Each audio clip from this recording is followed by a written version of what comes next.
Hey, hello people. Hi there. It's Alexis again. Today I'm about to talk about something very, very sensitive that happens to most of us. Uh, if not all of us. If it has ever happened to you, I pray and I hope that it doesn't and will never happen to you. So today I'm going to talk about rape, and I'm going to focus rape on our women. I'm going to talk about what should happen. I mean, what happened when a woman has already been raped. So first off, I'm going to talk about the definition of rape. What is rape? Okay, so the simplest definition of rape would be forced sex. You know, if I don't want to have sex with you, I do not want to have sex with you. Period. Why? I mean, why would you force me? You know, why will you take advantage of me? Is it because I'm a woman? You know, uh, what have I done to you? What did I do wrong? You know, these are some of the questions that literally go through women's mind. You see. But there's one thing I'm going to tell our women out there. The strength of a man is different. Or the strength of a woman, is different, but not lesser than that of a man. So let's talk about rape now. I know we have many reasons why we get raped, but I'll not delve into that for now. I'm just going to talk about the procedure to take or the procedure to undergo once you have been raped. So number one, please rush or just go to the nearest police station. You know, go into your nearest police station from where you live or from where the incidents just occurred. And once you're there, just ask if there's someone you can talk to. Okay, just ask to see someone and just talk to them and tell them what has happened. And they are going to give you, or you are supposed to be given an OB number. Okay, they're going to give you an OB number from which you're going to get a P3 form. So you're going to get a P3 form, which has 4 pages. For example, it's actually quite bigger than this. I don't know whether do you call it an A5? I don't know, but it's bigger than this. So you have a P3 form, whereby the first part, the police officer or the one in charge at the gender desk, note at the gender desk, should sign for you, should write your name, should write the time that you have gone to report the incident, and he or she should write the OB number, and they're going to give a stamp. Now, I don't have the P3 form with me, really sorry, but this is just to serve as an example. So mostly, okay, I'll talk about, because this is Kenya, you're supposed to go and you're supposed to buy that form. Okay, there are some police departments that will tell you probably go to a certain cyber cafe. They're going to print it out for you. Others will tell you probably just go to the nearest photocopier. We have our copies there. They're going to give you an original copy. The copy has to be original. So there is this, let's say, quarter of a page where the askari is supposed to sign it for you. And then you are supposed to take your P3 form to the Ministry of Health, that is to the hospital. So when you go to the hospital again, don't just go to any other person. Ask for the gender department. Then from there, ask to speak to the nurse or ask to speak to the doctor, or probably whoever will be referred to you at that point. Then the nurse in charge is going to take your P3 form, is going to go through it, and he or she is supposed to fill it.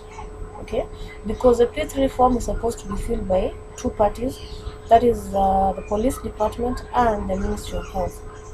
So I'm hoping we are together up to there.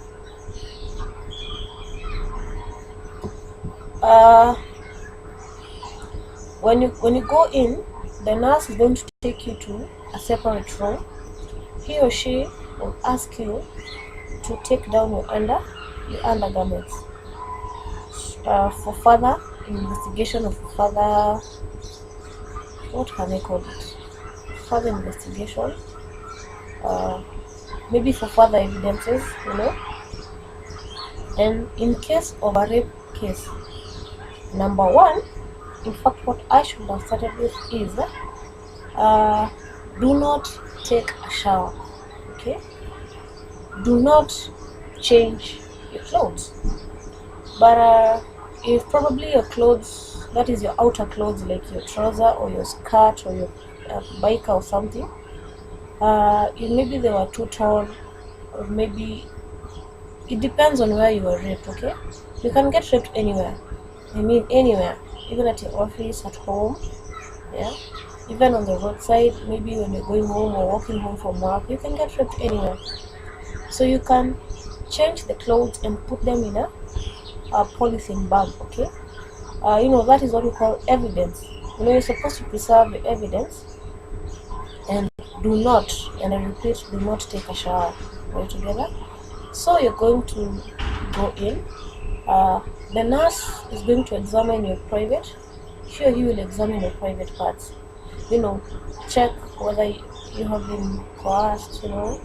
Whether you're bleeding. Just basically things like that. Okay. And then because you have the P3 form, one reason of having the P3 form is rape cases at the hospital are supposed to be free. The government hospital is supposed to be free. So the P3 is like a form of waivering you that you're not supposed to pay anything. So the nurse is going to have, she's going to give you several forms to take with you to the lab, okay? One, there will be a piece that there will be the several forms. One form will be about checking of your urine. The other one will be to check about your blood, and then just general stuff that a doctor or a nurse has to just do, check up on your body. So the nurse will send you to the lab, whereby you're going to be given a small, I don't know whether to call it a small tin or just a kachupa kadogo. So you're going to put your medicine. You're going to put your urine there. The nurse will take a sample of the blood, okay, and you're supposed to wait for the lab result for you to go back to the nurse. Now, why will they be taking a sample of your urine? One, to check if already you had had or you have an STI infection or an STD infection. Why again are they taking blood samples? Just to ascertain if your blood is reactive or non-reactive. So when you go back to the nurse, she's going to continue, filling in that P3 form, and so she's going to check from the medical results from the lab. Once your blood has been checked, you're HIV negative, your urine is fine, then the nurse is supposed to administer the PEP drugs. That is a post-exposure prophylaxis drugs. Why are we given the PP? This is because your body is already exposed to the virus if the person, or in this case, if the people who raped you were either HIV positive. So once the nurse administers the PEP drug, it is supposed to prevent the HIV virus from getting into your body. It is supposed to prevent the STI infections, and it is supposed to prevent pregnancies, you see. So that is why they will test your urine to check whether you are already pregnant and to check whether you have the STI infections. And remember, we are saying every gender is prone to danger. So today I've decided to focus on the women, and then later on, probably in another forum or in another talk, I'm going to talk about rape in general, rape in men. So once so why again would you be told to go to the laboratory. Remember, there's a form about your blood, there's another form about your urine, then there's another form that will tell whether there is the evidence, okay, of the semen or the sperms. Because remember, you've been raped, okay, and probably the person who raped you had no time to use a condom. So you need to ascertain whether indeed there is the evidence of the person that raped you. So after the nurse fills in the P3 form, she or he is supposed to administer the PEP drugs. And remember, you're supposed to report a rape case before 72 hours are over. And remember, the earlier, the better. Another thing is, he or she will not just give you the PEP for the 28 days. No. He or she, that is the nurse, is going to give you the PEP for 14 days. That is for the first 2 weeks, a dose for 14 days, and then another dose for 14 days. Now, why do they do that? They do that so as to be able to administer or to check the reaction of the drug and your body. Remember, this PEP drug is so strong. Okay, it's a very strong drug. There's some people, there's some women who are very sensitive. You can even take antibiotics, you can take any form of drugs, and then you end up getting a yeast infection just because of the drugs in your body. So there is an importance. When you find your private parts probably are itching, they are producing a discharge, don't just assume that you have an STI. Please go and get tested, because if you assume, go for over-the-counter drugs, okay, thinking you have an STI, and you indeed had a yeast, okay, so it is very important for you to go and get tested. So again, check for your eyes. Normal eyes are supposed to be white, are supposed to be clear, but some of us, I know, we have red eyes. Probably you are crying, probably you have sick eyes, okay, probably you just woken up, probably you're into some drugs, yeah, so you tend to have red eyes, but normal eyes are supposed to be clear and white. So since these drugs are very strong, they may tend to give you yellow eyes, commonly known as jaundice.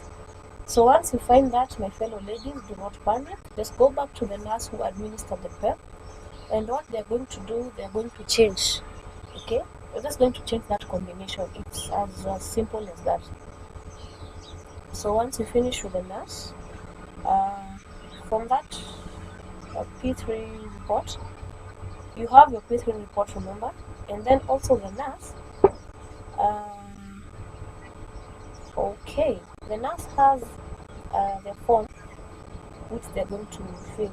There is a blue form, there is and a white form. Okay, remember, it's just a copy of the other.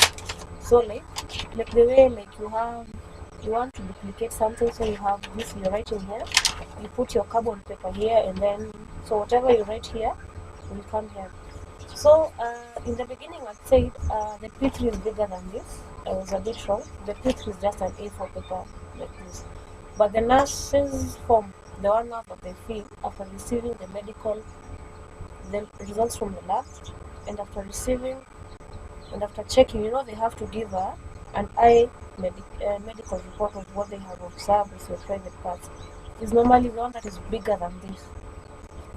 So they'll fill, they're gonna put a stamp, and then they will send you to another specialist in the hospital, who is now supposed to fill in what the nurse has observed, what the nurse has written on the form. So that person is supposed to now complete filling in the P3. Okay, so she or he is going to fill the details, then come to this page, fill, and then fill, and then put the signature and stamp. Excuse me. And then after doing that, they're going to give you the drugs, they're going to give you the P3 together with the medical report, and you're supposed to go back to the police department present whatever you have, what the doctors have said and everything. And then now from there, you're going to, to write a statement. And now from there, you can start pursuing whoever raped you. Now, as we all know, this is Kenya.